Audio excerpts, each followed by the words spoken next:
Silver. There's nothing we can do about it. Mother said it was just some kind of a chill. Please, God, make her all right. When I left her for London, it was just a simple cold. So she thought, and so did I. A simple cold which she could not shake off. Which has now turned to pneumonia. Well, what is to be done? We're trying to get her to take broth, milk, jelly, anything which she can get down and keep down, and from which she may gain strength. Please give her 3 drops of this soporific in a glass of water. That should ensure that she sleeps right through till tomorrow morning, when I shall call again. Now, Doctor, with respect, should we send to London for a second opinion? If your Grace will permit me, I shall answer that question tomorrow.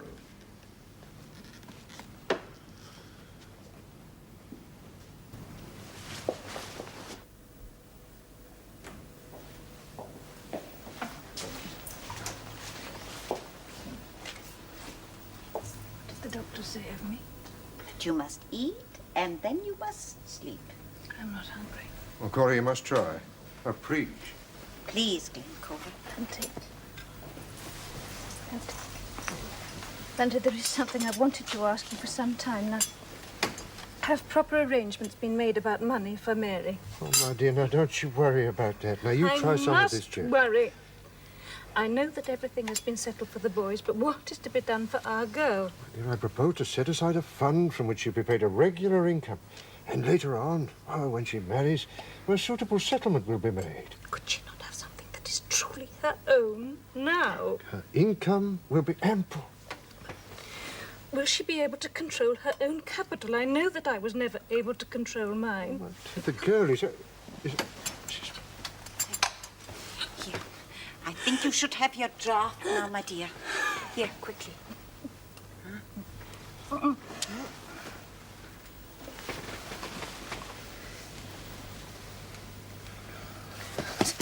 Auntie, will she be able to control her own capital? My dear, the girl is barely 19. And we can't place the fund in her own hands until she's more mature.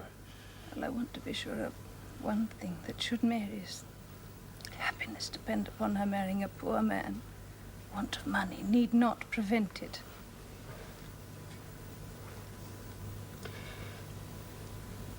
Mary's future will be cared for in every respect. You promise me? Yes. Yes, I promise you.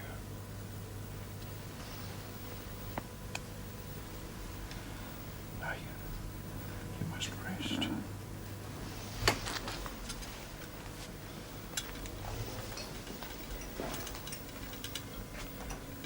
Well, good night, my dearest.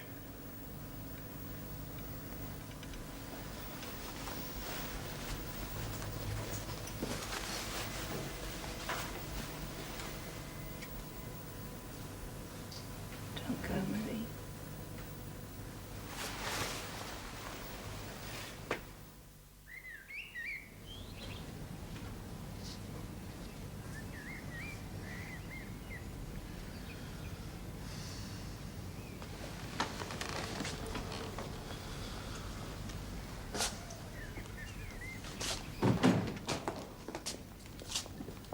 Oh, my dear boy. How is she, Father? Oh, Gerald, it's uncertain. It's very uncertain. She can't take nourishment to fight this infection. Oh, Dr. Baines, you're very correct, very competent, but if there is no improvement this morning, then I'm going to send her to London. Can we see her? No, she's sleeping at the moment, but well, if we tidy ourselves up a little, well, then perhaps we could see her later. The doctor is very well pleased with you and is now quietening the Duke, who still wants to send to London. That old ass Armic Empire, I suppose. He's killed more lords and ladies than Robespierre. Oh, well, then we certainly won't have him in here. Now, can you fancy a little of this? Yes. Yes, I rather think I might. Good. Marie, Clancy did promise last night that Mary could have her own money. In effect, yes. You see, when I was her age, I suffered a great sorrow because I was not allowed to choose for myself. From what I've heard, it was just as well you couldn't. Well, certainly Planty has been everything that he could be to me. Nevertheless... Glencora, how far have you encouraged Lady Mary and Mr. Tregear? Well, I have smiled on them. Glencora. Mary really loves Frank, and he loves her, and I shall tell Blandy that if they want to be together, he must not stop them. I shall tell him this very day.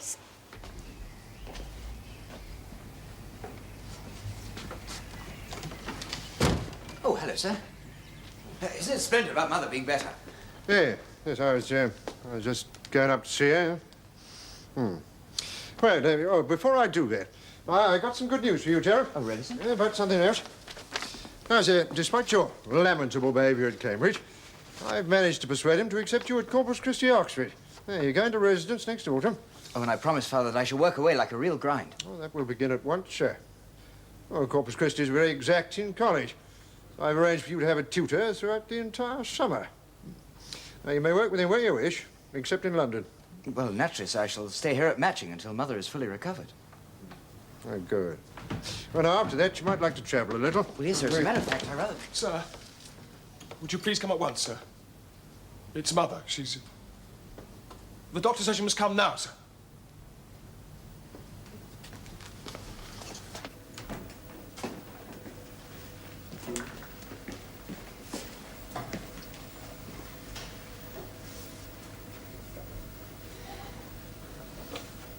It's almost like a family party.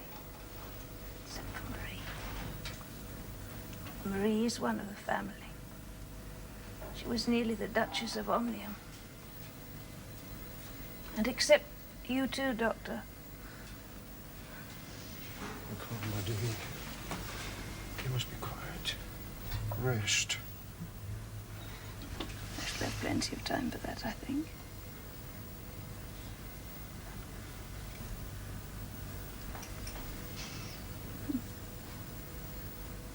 I remember when you gave me that.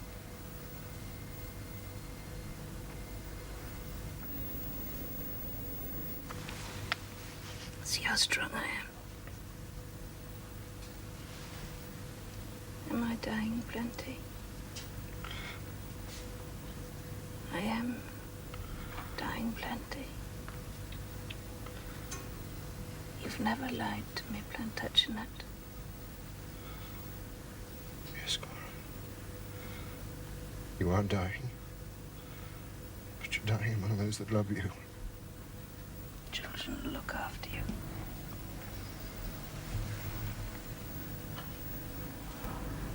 I don't want to die. Something that must be done. Marie, what is it? Marie? Is it sewer? Mama?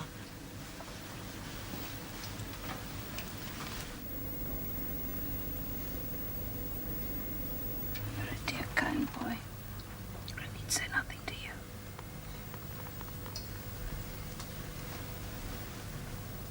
Gerald, then.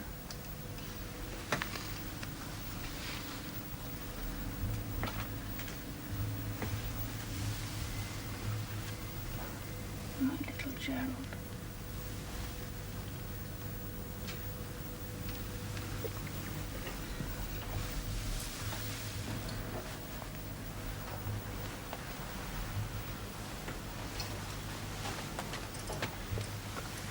Yes, Mary. Listen, Planty. Please stay, Mama. Mary must have... I'll take care of Mary, my dear. Listen, Planty. Mary must.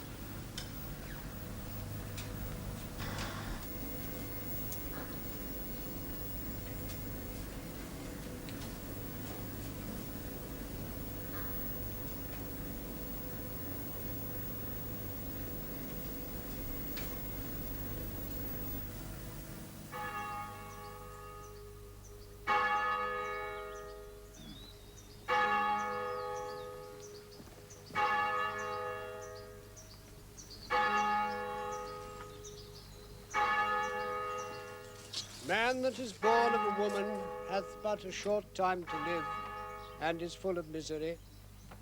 He cometh up and is cut down like a flower. He fleeth as it were a shadow, and never continueth in one stay.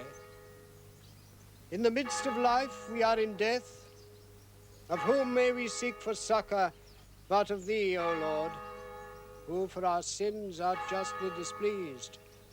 Yet, O Lord God most holy, O Lord most mighty, O holy and most merciful Saviour, deliver us not into the bitter pains of eternal death. Thou knowest, Lord, the secrets of our hearts. Shut not thy merciful ears to our prayer, but spare us, Lord most holy, O God most mighty, O holy and merciful Saviour, thou most worthy Judge eternal. Suffer us not at our last hour for any pains of death to fall from thee.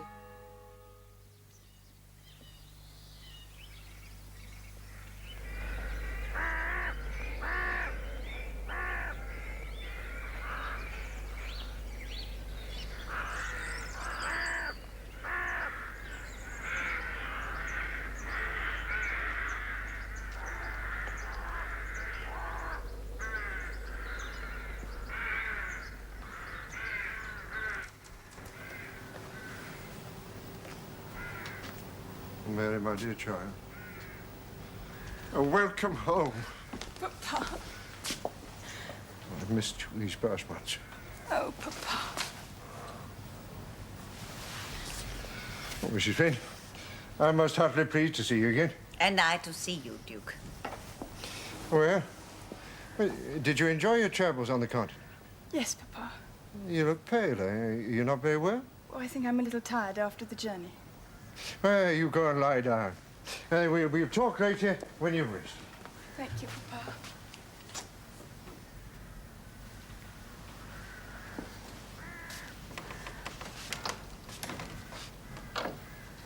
She seems listless, Mrs. Finn.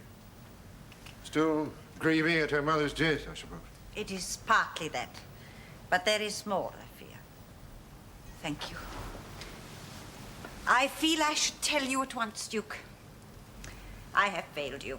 You failed me, Mrs. I am not what your daughter needs. She is pining for something that I cannot give her, and so I must beg to resign her back into your charge. But I can be of no comfort to her now. And besides, I have to be in London very soon. Could I not persuade you to stay with me? Duke, would it not be better that from now onward she has someone with her of her own kindred? Or at least of her own kind? But there is no one. And there is no one whom her mother loved, as she loved you. Thank you, Duke. But as to Lady Mary, I have tried to rouse her, but without success. Cora would have wished you to continue to try, Mrs. Finn. Despite what you say about your failure to rise here, my best hopes, they must lie in you. Your husband will be absent for some months yet. Will you not stay with my Mary? As your grace so wishes. Well, Mary, your father is to return to London for the next session of Parliament, and you and I are to remain here together. I'm so glad that you're staying with me. With you, I can be quiet. Sometimes, Mary, I wish you were not quite so quiet. Why do you say that, Mrs. Well, Finn? though you pretend to like my company. Oh, I do like it. There is something, Mary, which is making you less than yourself. Something you have been keeping from me. I did not wish to embarrass you. Oh, my dear, I am not so easily embarrassed. Look, Mary, I know, because your mother told me, that you have formed an attachment with Francis Tregear.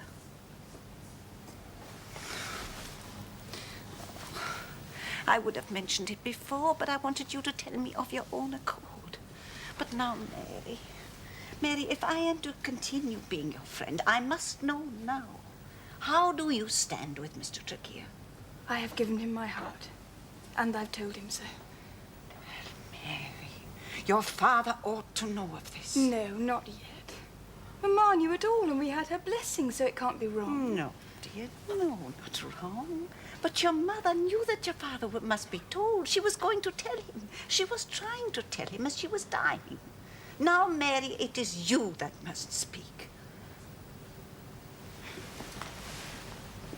I'm not sure that Mr. Tregear would wish me to. But why not, Mary? He must be told by someone. Of course he must be. But not now, Mrs. Finn. He's still broken-hearted about dear Mamma. And I'm so afraid he may take against the engagement. Especially since Mr. Tregear... Since Mr. Tregear what, Mary?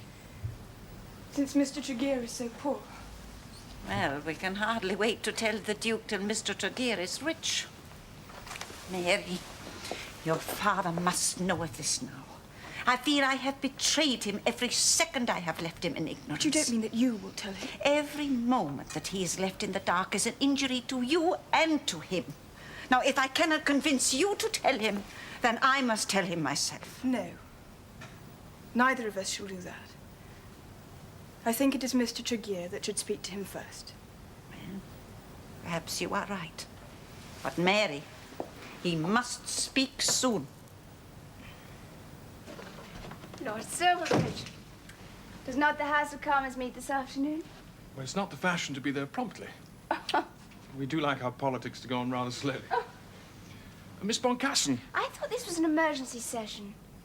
Well, we like those to go on slower than ever, so that we may forget that it is even an emergency.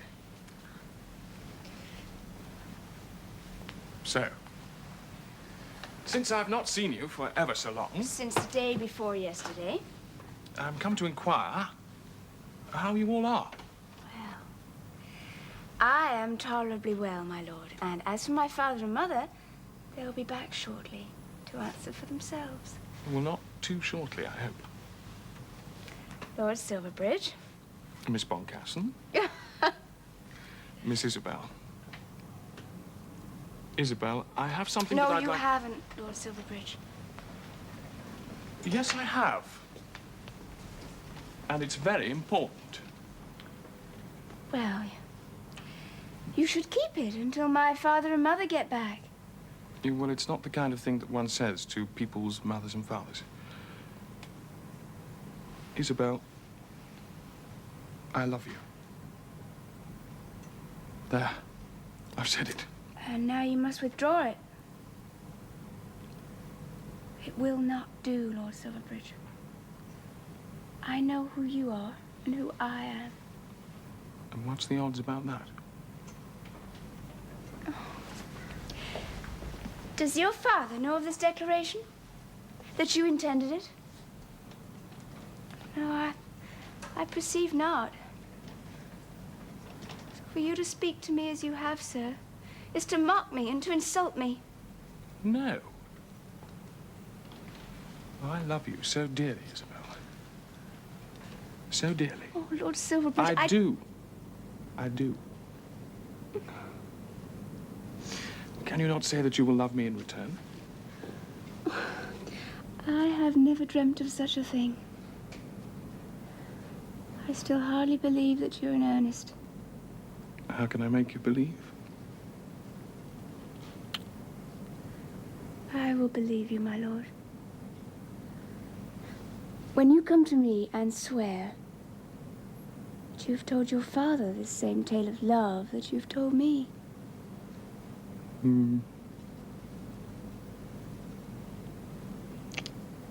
But until then, do not come to me.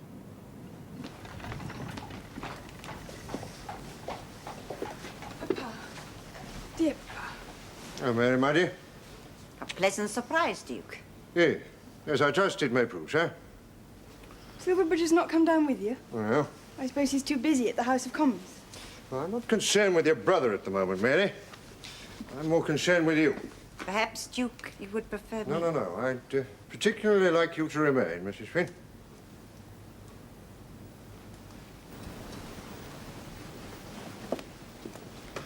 Now, Mary, you come here. You sit down by me.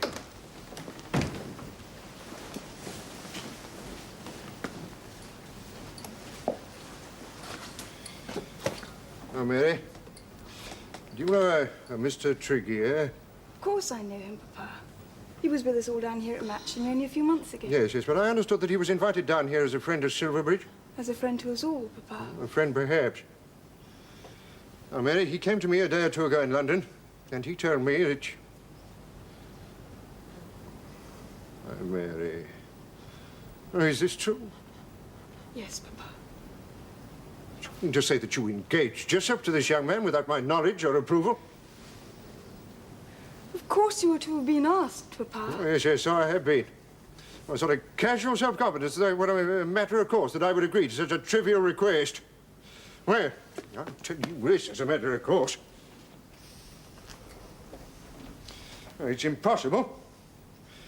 Now, you understand that, do you not? No, Papa. I do not understand it. Then you will begin to understand it from this instant. Now, this engagement is out of the question, and I will not have it thought of. But, Papa, I should not have allowed Mr. Tregear to go to you unless I loved him. Oh, then you conquer your love. It's disgraceful. Disgraceful, Duke. Yes, Mrs. Finn. I am sorry to use such a phrase to my own daughter, but it is so. However, if you will undertake to be guided by me, if you promise never to see him again, then I will, if not forget it, then at least pardon it and be silent. I will excuse it because you're very young, because you were thrown imprudently in his way. Well, Mary? What am I to say, Papa? You say that you will obey me. How can I? When of all the people in the world, I love him the best.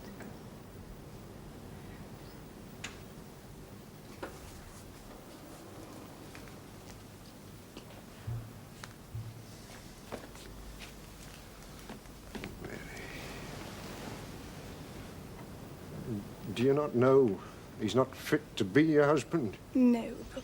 Well, then I don't think that you can have thought very much either about his position or mine. But he is a gentleman, Papa. Well, so is my private secretary. I mean, there is not a clerk in one of our public offices does not consider himself to be a gentleman. The curate of the parish is a gentleman. The apothecary mixes a draught for you. Now, this Mr. Tregear, though he may write a squire after his name with the rest of him, but he is no more than a penniless loafer. He has a good degree from Oxford. And he has nothing else. Papa, as you well know, Mr. Tregear is a gentleman in the same sense as yourself or Silverbridge. So there could be no objection as to his rank. And as for money, well, then he'd be no difficulty there, because I've got enough for us both. My dear, you will have only what your father chooses to give you. He can give it without trouble. Nevertheless, it is mine to give, or mine to withhold. I understood that much of it was Mamma's. You will allow me to understand all about that. Well, Mary, you will promise me there shall now be an end of this Mr. Tregear.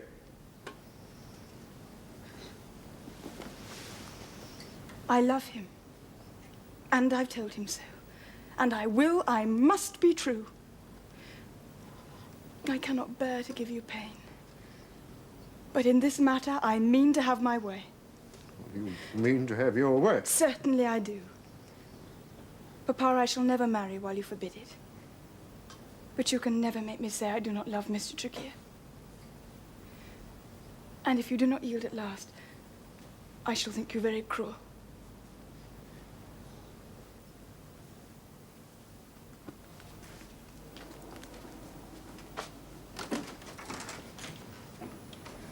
Why should you wish to make me unhappy for the rest of my life?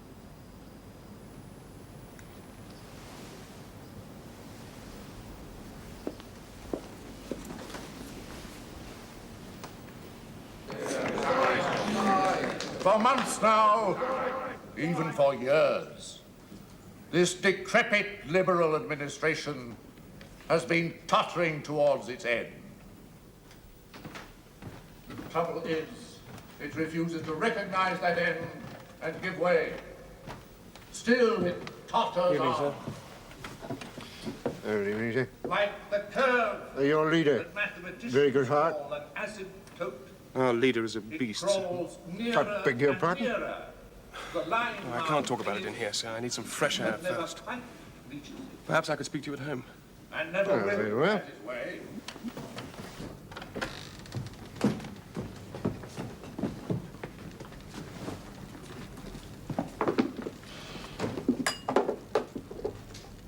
Sir Orlando Drought, sir, has asked me to speak second for our side in the big debate next week. Well, then calm yourself, sir.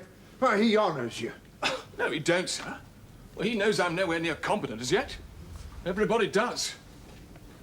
Now, he's asked me simply to embarrass and annoy you, and to make it clear to the world that you and I are in different boats. I would have thought that was clear enough already, sir. Why, it's some time since you chose your boats. Yes, but in this way, he seeks to shackle me into it for good and all. Well, he thinks I may want to get out of it again. And I hate the skipper that much, I'm not so sure I shan't. Silverbridge, mustn't let your own personal likes and dislikes colour your political judgment. Are you really thinking of giving them up?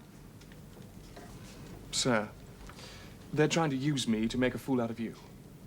Now that I will not have. Such expedients, not unknown in my own party. Your party contains you, sir. Any party that's good enough for you, never mind its politics, is going to be good enough for me. Now, that's personal feeling against you. Now, what's happened to your reasoning? Those ideas you were developing earlier on. Well, they were merely selfish, sir, as you said. You see, what it comes down to, Father, is this. Well, a fellow must learn to share. Sir Orlando Drought is a brute because he's never understood that and never can. Well, I want to be different from him. Well, so personalities have brought you to stronger conclusions than your reason ever did. Now, don't you be too precipitate, eh? Now, you must warn those electors down at Silverbridge, and you give Sir Orlando ample notice if you're thinking of giving him up. I won't rush it, sir.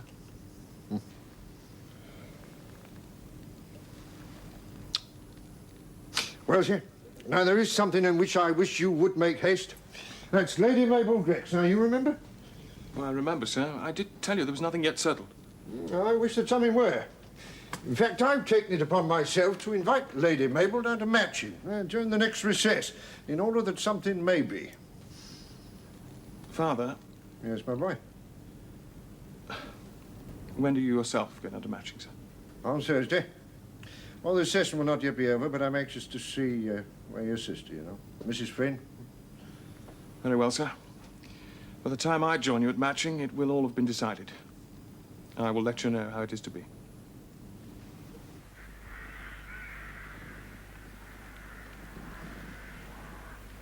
Does she often walk there? For hours every day. Sometimes I walk with her, but I can be of no comfort. Oh, she is very good and very quiet. But all the time I know that she is pining for Francis Tregear. She is still obstinate, then? She will do nothing without your Grace's permission. But she will marry nobody. Nobody. Unless she be allowed to marry Mr. Tregear. It is beginning to make her ill, Duke. She suffers frequently and terribly from sick headaches. Oh, young people, I fancy, suffer often from such maladies. Yes, and one tries to find out the cause. In this case, it is misery. And time, they say, cures all such ills as that. Your Grace, you surely would not wish that Mary should break her heart? Hearts do not break, Mrs. Finn.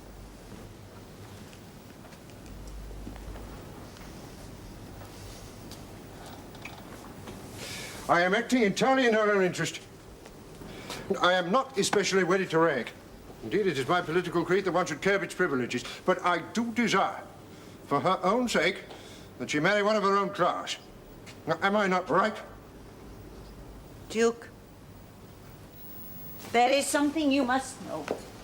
It will pain you terribly, which is why you have not been told before, but now you must know. Your wife and my friend had hoped that Mary would marry this man. She would have told you so had she lived. My Cora encouraged them in this connection? More than that, Your Grace. She had given it her blessing. I say, Silverbridge, it all come out about Tifto and the Derby. Apparently he did take the Lair's money to lame the Prime Minister, so you need never have paid up. Nor me either. Well, which of the Lairs got Tifto? Oh, some gang in the East End. Well, none of those that came here, then. One of them knew him. And the rest were square. Oh, well, the money was lost and owed and paid, and let that be an end of it. Well, that's easier for some to say than others. I need my cash, Silverbridge. I'm thinking of getting engaged. You, Dolly, engaged? Hmm. Well, who's the lucky lady? A pert little American poppet called Miss Isabel Boncassen. She's a grand girl, if you sit on her a bit. I've been seeing rather a lot of her lately. The devil you have. And what might you have to say to Miss Isabel Boncassen? But I'm very fond of her. You know the kind of thing. That I've got 3 separate properties of my own, including Pickering Park. What else should a fellow say? Oh, bother! No, I didn't say that. I said that when the old governor finally goes off, I shall have a clear 15,000 a year, and that there was nothing in the world that I wouldn't do for her, except give up the dear old club. Now, look here, Dolly. If you go around behaving like this, your friends are going to have to put you away somewhere. Well, I don't see that. I can give her a position that's A1. Outside the peerage, why shouldn't I marry the little minx as well as anybody else? Because, Dolly, she's going to be my wife. Your wife, Silverbridge? You've asked her. No, but it will be so. Yes, I suppose it will, if you say so. Well, there's no point in my running against you. I'm not an earl. I'm not even young anymore. What would a girl like that care about 15,000 a year? I'm past it, Silverbridge. Past anything worth caring about. Do you know what? I think I shall hook it. No, Dolly, not you. Yes, I shall. I'm so deuced disappointed about all this that if I stay in London, I shall only go in for hard drinking. I think I shall take the great Asiatic tour, Silverbridge, and with any luck, I shan't come back. Oh, Dolly. I'm very obliged to you for telling me how things stand. If I'd known that you were in it, I'd never have meddled in the first place. By Jove, just to think. That pert little American poppet to be one day Duchess of Omnium.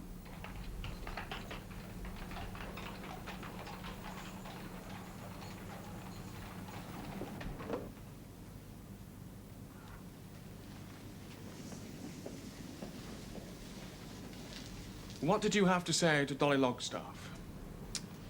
That's my business, Lord Silverbridge. What did you have to say to him? Isabel? Nothing, sir.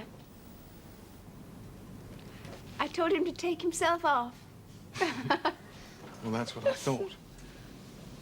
And so now, Miss Isabel Boncassen, will you be my wife? This from you, sir. Yes, Isabel. This from me. Does your father know of this? He's gone on down to Matching. I shall tell him when I join him there. What I tell him depends upon your answer now. So once again, my darling Isabel. Oh, lovely Isabel. Will you be my wife?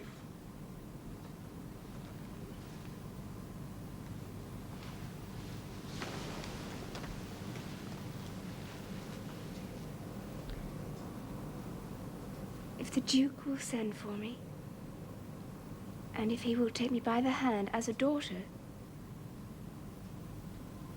then I will be your wife.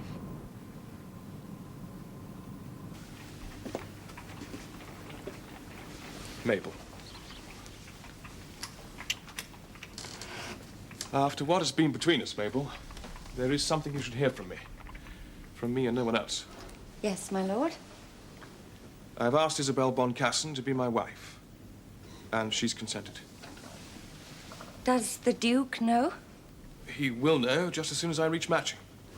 He has bidden me come there. Yes, I know. You'll not come now, I think. I do not know. The Duke will forbid this marriage.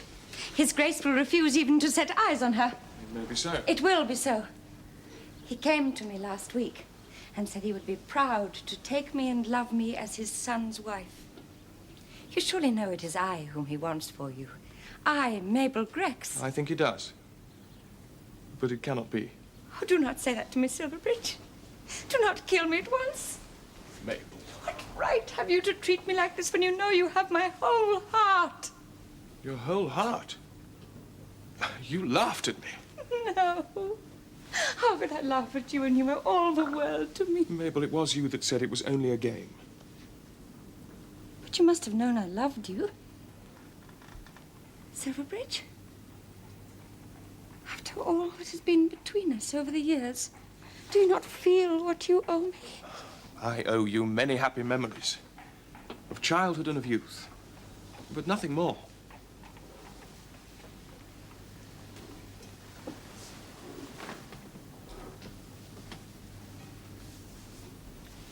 Neither you nor Miss Cassowary will ever want while I still live. But do not come to Matching for this year. There. And now goodbye. Father? Father? Oh, Silverbridge. How did the session end? Oh, quietly enough for what was supposed to be an emergency session. Of course, the government will have problems when Parliament returns. Oh, there's this for you from the Duchess and Bungay, in which I gather he tells you all about that, sir. Oh, well, no, I'd much rather hear all about you. I think perhaps you should attend to His Grace before you attend to me, sir.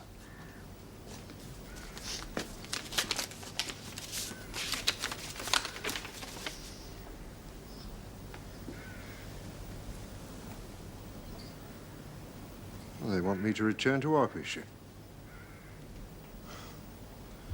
I'm privy to see you.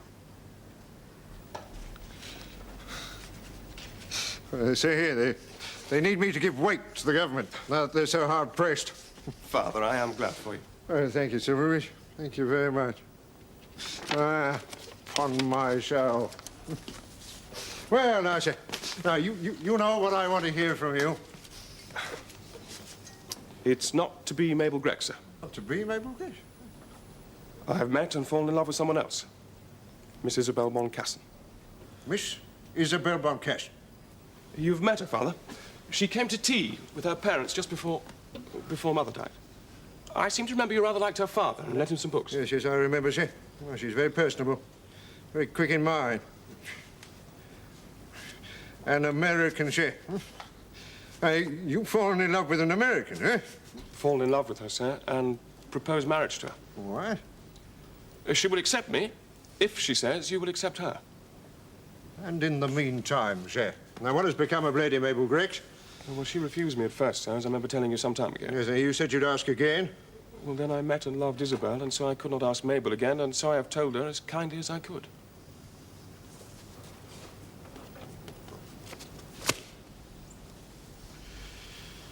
Well, you know, sir,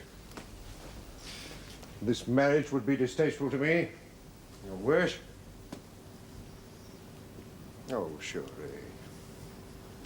The choice is wide enough, isn't it? Without you seek across the Atlantic, this is for her who is to bear your children. There are plenty of your own kind. If you receive her, sir, she will be of our own kind. Oh, I like her, sir. Of course, I like her. But she is not such as I want as flesh of my flesh, bone of my bone. Now, the young man out there, sweeping the walks, oh, he may marry whom he pleases. But do you think that you have the same freedom? And yet, sir, you've always said that men are equal. Equal? Yes, under the eyes of God, but not under the necessary institutions of man. Within man's institutions defy God. No, sir. No, not so. God made and blessed these institutions that there may be government. The men who govern Silverbridge, well, they must be bred under a higher, a nobler, a more privileged tradition.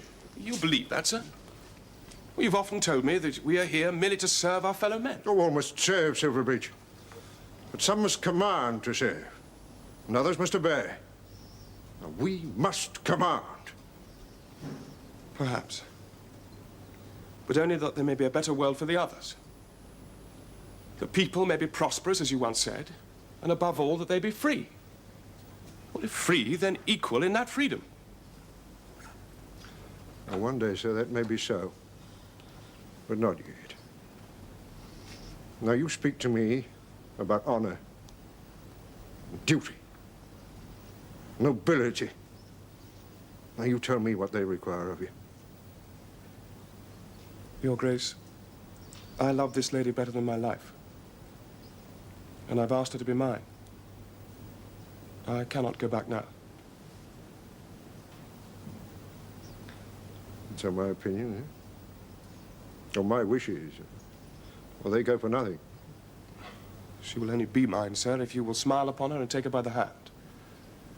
If you refuse, there'll be an end of it. On her own part.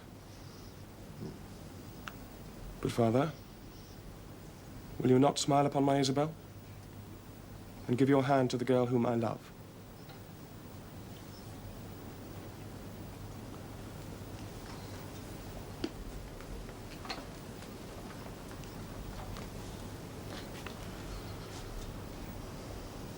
Now, you better leave now.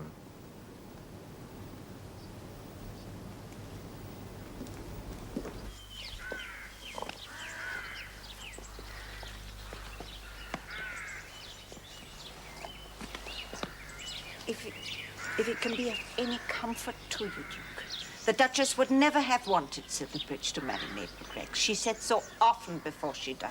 I am determined in this, Mrs. Finn. And would Cora have wanted him to marry Miss Isabel Boncassen? She wanted her fine son to be free, to choose whom he should love. And, Duke, she wanted the same freedom for her daughter, too.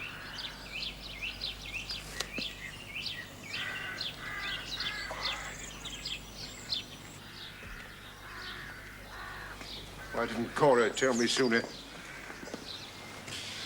Why did she deceive me, Mrs. Finn? She did not deceive you, Duke. Have I not made myself clear? She was trying to tell you the very moment that she died. Duke, of late I have been with Mary daily, almost hourly. I will not say that this will kill her now while she is young, but a broken heart may bring the sufferer to the grave after a lapse of many years. How will it be with you, Duke, if you should see your daughter live beside you like a ghost for the next 20 years? If you should see her die, faded and withered before her time, all her life gone without a joy, because she loved a man whose position in life was displeasing to you. In doing your duty to your position, Duke, can you be satisfied that you are doing your duty to your child?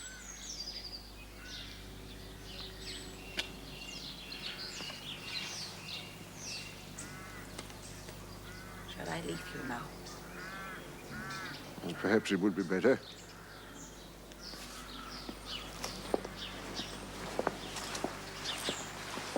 Mrs. Finn, a moment. Whether I agree or disagree, I will not try to tell you now. But this at least must be said. I owe you a debt of gratitude which I cannot express in words. Your Grace. None all that you have troubled yourself to think and feel in this matter, all that true friendship has compelled you to say to me, I shall not easily forget. My children are indeed fortunate in securing the love of such a friend as you. And now, you will go to Mary, if you please, and you tell her that Mr. Tregear may come here as soon as he may wish. Your Grace. And Silverbridge, what of him? Madam, Silverbridge is my heir, the next Duke of Omnium. I shall decide that for myself alone.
Here we are, sir.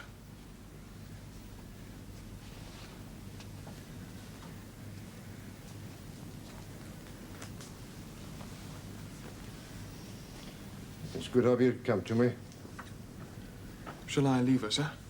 It's just for a few minutes.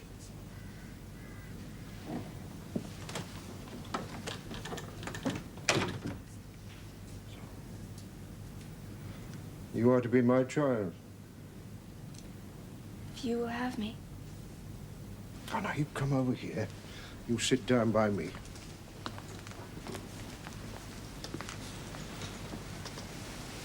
I'm going to say a few words to you. Only let there be no bitterness in your young heart. Now, when I say that you are to be my child, you may be sure that I mean it thoroughly. You'll be as near and as dear to me as though you were all English. Oh, shall I, my lord? My boy's wife shall be my daughter in very deed. And yet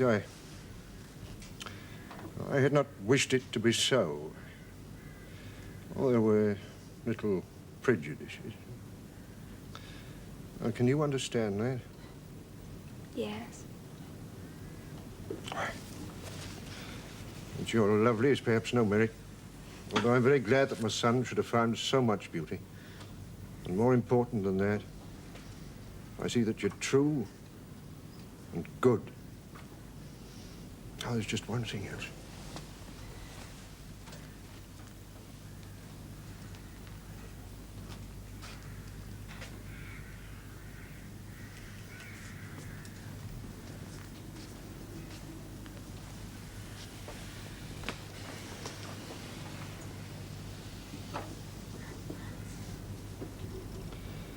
Now that must never leave you. Never shall. Having come from you. It's the first present that I ever gave to my wife. It's the first one that I give to you. And until now, it's been worn on no other hand but hers. From now, it shall always be worn. You've set it on mine.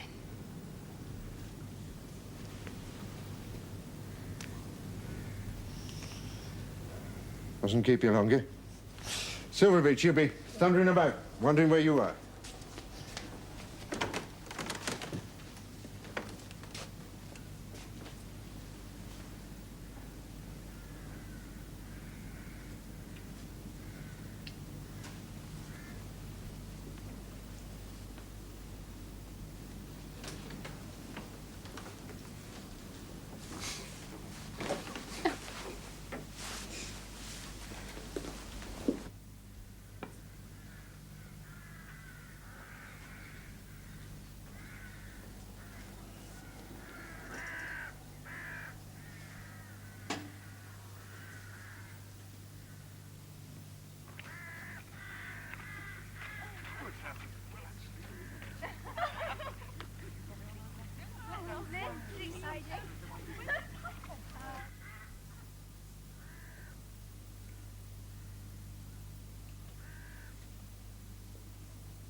And so, my old friend, you will be joining us in government once more.